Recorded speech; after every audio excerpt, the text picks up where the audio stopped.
মেসিকে দেখার আশায় সকাল থেকে ভিড় জমিয়েছিলেন মেসি ভক্তরা। গত 2 মাস ধরে পরিশ্রম করে অর্থ ব্যয় করে তারা টিকিট সংগ্রহ করেছিলেন এবং এই জোনটা হচ্ছে ভিভিআইপি জোন, যেখানে টিকিটের মূল্য কিন্তু ছিল বেশ চড়া দামে। একেবারে খাবারের প্যাকেট সঙ্গে নিয়ে বসেছিলেন মেসিকে চোখের সামনে দেখবেন বলে, এবং হয়তো কারুর ভাগ্যে এমনটাও জুটে যেতে পারত যে তারা মেসির সঙ্গে ছবিও পর্যন্ত তুলতেন। কিন্তু এই মুহূর্তে গোটা জায়গাটার এই হচ্ছে অবস্থা। গোটা মাঠটা একেবারে ভেঙে গুড়িয়ে দেওয়া হয়েছে। সমস্ত চেয়ারগুলো এই মুহূর্তে মাঠের মাঝখানে এবং মাঠের পাশে, এবং এই জায়গাটা ছিল ভিভিআইপি জোন। বেশি টাকার টিকিট নিয়ে যারা এসেছিলেন তাদের বসার জায়গা হয়েছিল এখানে, এবং এই মুহূর্তে একটা চেয়ারও কিন্তু এখানে কার্যত আস্ত নেই।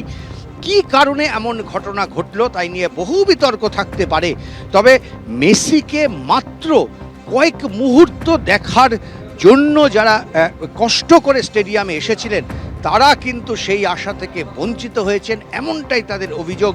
এবং তারপর তাদের সমস্ত ক্ষোভ গিয়ে পড়ে স্টেডিয়ামের ওপরে, স্টেডিয়ামের চেয়ারের ওপরে, এবং গোটা স্টেডিয়ামটা এইভাবে ভেঙে একেবারে গুড়িয়ে দেওয়া হয়েছে।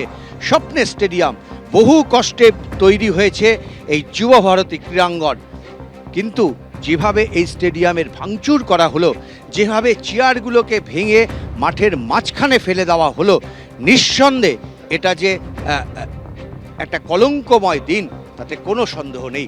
ক্যামেরায় পার্থপ্রতিম রায়ের সঙ্গে উজ্জ্বল মুখোপাধ্যায়, এবিপি আনন্দ, কলকাতা। দেখছেন স্টেডিয়ামের অবস্থা, যে ঐতিহ্যমণ্ডিত যুব ভারতী ক্রীড়াঙ্গন তার এই অবস্থা।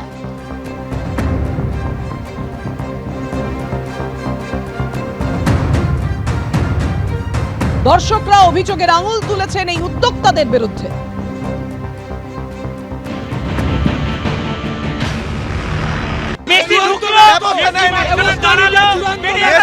কতজন মিলে মেসিকে ঘিরেছে? কারা ছিল?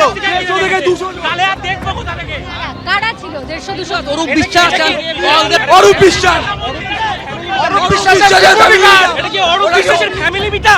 অরূপ বিশ্বাসের ফ্যামিলি মিট আপ নাকি? আমাদের মতো সব ফুটবল ফ্যানদের পয়সায় আজকে অরূপ বিশ্বাস সেলফি তুলতে এসেছে এখানে।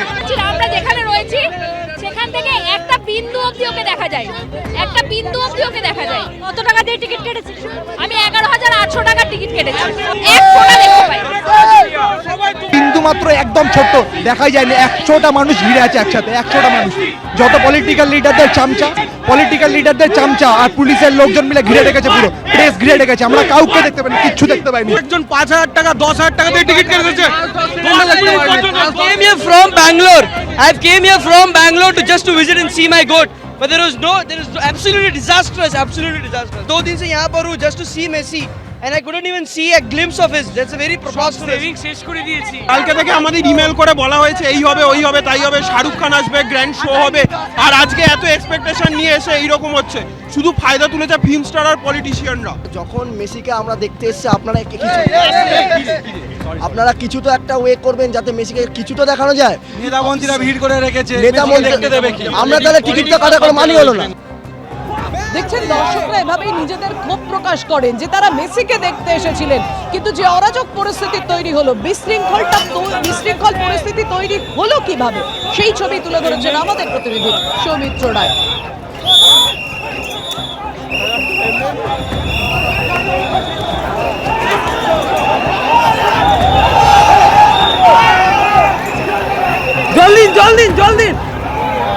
জল দিন। মেসি এসেছিলেন সল্টলেক স্টেডিয়ামে, যুব ভারতী ক্রীড়াঙ্গনে। মেসি মেস কিভাবে তৈরি হলো, আর সেই প্রসঙ্গে আজকে এক্স হ্যান্ডেলে পোস্ট করেন মুখ্যমন্ত্রী মমতা বন্দ্যোপাধ্যায়। তিনি ক্ষমা চেয়ে নেন। তিনি বলেন, হাজারো ক্রীড়াপ্রেমীর সঙ্গে আমি স্টেডিয়ামের দিকে যাচ্ছিলাম। এই দুর্ভাগ্যজনক ঘটনার জন্য আমি লিওনেল মেসির কাছে ক্ষমা প্রার্থী। ঘটনার তদন্তের জন্য কমিটি গঠন করছি। কমিটির মাথায় থাকবেন প্রাক্তন বিচারপতি অসীম কুমার রায়। কমিটিতে থাকবেন মুখ্য সচিব ও অতিরিক্ত মুখ্য সচিব। এই কমিটি গোটা ঘটনার বিস্তারিত তদন্ত করবে। যারা এই ঘটনার জন্য দায়ী তাদের চিহ্নিত করা হবে। এই ঘটনা যাতে ভবিষ্যতে না ঘটে তার পথ খুঁজবে এই কমিটি। এক্স হ্যান্ডেলে পোস্ট করেছেন মুখ্যমন্ত্রী মমতা বন্দ্যোপাধ্যায়।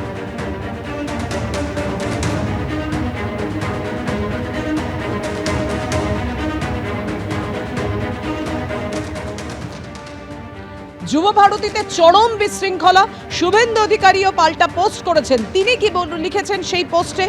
ক্রীড়ামন্ত্রী অরূপ বিশ্বাস ও সুজিত বসুর ব্যবসা, দর্শকদের দুরবস্থা, মুখ্যমন্ত্রীর পদত্যাগ এবং ক্রীড়া ও দমকল মন্ত্রীর গ্রেফতারির দাবি তুলেছেন বিরোধী দলনেতা। যুব ভারতীতে মেসির অনুষ্ঠানে চরম বিশৃঙ্খলা, মেসির গায়ে জোঁকের মতো আটকে রইলেন নেতা মন্ত্রী তারকারা। যাদের পিঠে কাঁঠাল ভেঙে মেসিকে দেখানোর লোভ দেখিয়ে হাজার হাজার টাকার টিকিট কাটানো হলো, সেই ফুটবল প্রেমীদের ভাগ্যে জুটল 5-7 মিনিটের জায়ান্ট স্ক্রিনের দর্শন। টিকিটের দাম 100% ফেরত দিতে হবে। অরূপ বিশ্বাস ও সুজিত বসুকে গ্রেফতার করতে হবে। আইন শৃঙ্খলার অবনতির দায় নিয়ে গ্রেফতার করতে হবে, পোস্ট করেছেন বিরোধী দলনেতা। মেসি উন্মাদনায় চরম বিশৃঙ্খলার ছবি ধরা পড়ল যুব ভারতী ক্রীড়াঙ্গনে। মেসিকে দেখতে উপচে পড়েছিল ভিড়। প্রিয় তারকাকে ভালোভাবে দেখতে না পেয়ে ক্ষোভের বিস্ফোরণ। দেখতে পাচ্ছেন সেই ছবি, বেনজির বিশৃঙ্খলার ছবি রেখেছি আপনাদের সামনে। মাঠের ভেতর পড়ে রয়েছে অসংখ্য জলের বোতল। জায়ান্ট স্ক্রিনেই যদি মেসিকে দেখতে হয় তাহলে এত টাকা খরচ করে এসেছি কেন? এভাবেই স্টেডিয়ামের বাইরে বেরিয়ে ক্ষোভ প্রকাশ করেন দর্শকরা।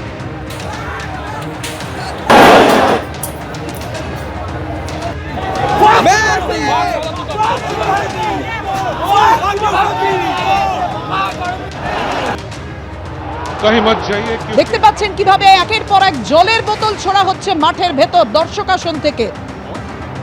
প্রায় 1.5 ঘন্টার অনুষ্ঠান, সেখানে মাত্র 15 মিনিটে মাঠ ছাড়তে হলো মেসিকে। দর্শক আসন থেকে নাগাড়ে মাঠে উড়ে এলো এভাবে একের পর এক ভর্তি জলের বোতল।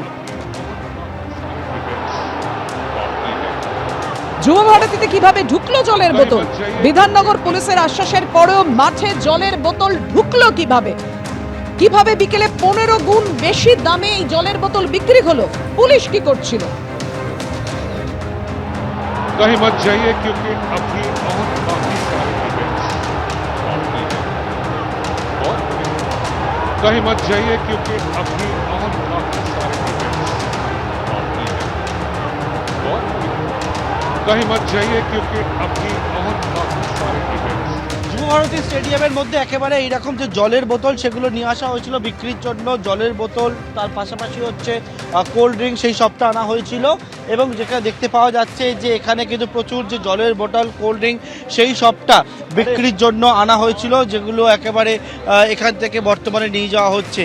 এবং এখানে গ্লাস রাখা ছিল, কিন্তু একেবারে বোতল সমেত সেগুলো দেওয়া হয়। এবং এই জায়গায় শুধু একটা নয়, এইরকম জায়গায় একাধিক জায়গায় দেখতে পাচ্ছি পর এইরকম কোল্ড ড্রিঙ্ক, জলের বোতল, সেই সবটা রাখা রয়েছে। এবং এক্ষেত্রে কিন্তু এই যে জলের বোতল সেগুলো নিয়ে আসার পরবর্তীকালে যখন মেসিকে নিয়ে আসা হয়, মেসি মাঠের মধ্যে প্রবেশ করেন এবং এর পরবর্তীকালে লিওনেল মেসি যখন মাঠ ছেড়ে বেরোয়, তারপরে এইরকম জলের বোতল সেগুলো কিন্তু মাঠের দিকে উড়ে উড়ে যায়। কোল্ড ড্রিঙ্কসের বোতল সেগুলো উড়ে উড়ে যায়, যেগুলো কিন্তু একেবারে মাঠের মধ্যে নিয়ে আসা হয়েছিল। এবং যারা এখানে বিক্রির দায়িত্ব তারা বলছিলেন যে গোটাটাই কিন্তু একেবারে যারা অর্গানাইজার তাদের সঙ্গে কথা বলে এগুলোকে বিক্রির জন্য নিয়ে আসা হয়েছিল। ক্যামেরা দীপ্তন চক্রবর্তীর সঙ্গে পার্থপ্রতিম ঘোষ, এবিপি আনন্দ, কলকাতা। এবিপি আনন্দ, এগিয়ে থাকে, এগিয়ে রাখে।